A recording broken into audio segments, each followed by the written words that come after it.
New Orleans, Louisiana, immediately after Hurricane Katrina had struck. The first team from the Animal Rescue League of Boston arrives. It was surreal.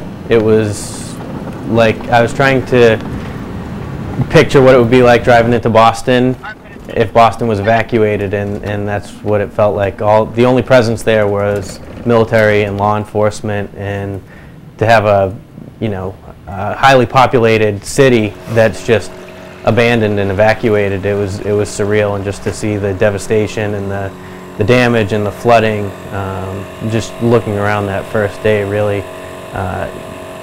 hit you hard, like what had happened.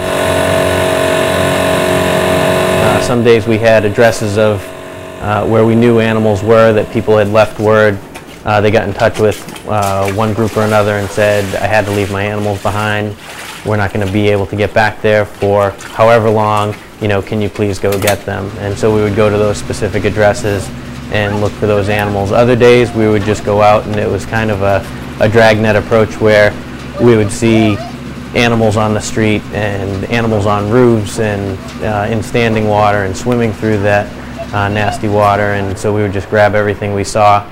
Other days we'd go out and establish feeding programs, fresh food and water, if we weren't able to take animals back to the shelter because of overcrowding that day. So it was kind of different day to day. I think we got a small dog in here. We knew that the animals had been through a lot. It was traumatic for the people as well as the animals. We knew that they'd be acting a little bit differently.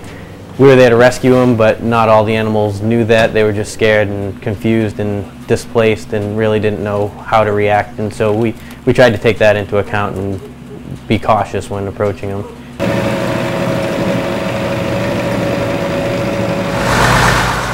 Weeks later, in Pembroke, Massachusetts, at the Animal Rescue League, a truck carrying 39 dogs arrives from Louisiana. Welcome to Massachusetts. My heart skipped a beat. I started to get teary. It was an emotional moment for many in this organization who had worked so hard and had so much more to do.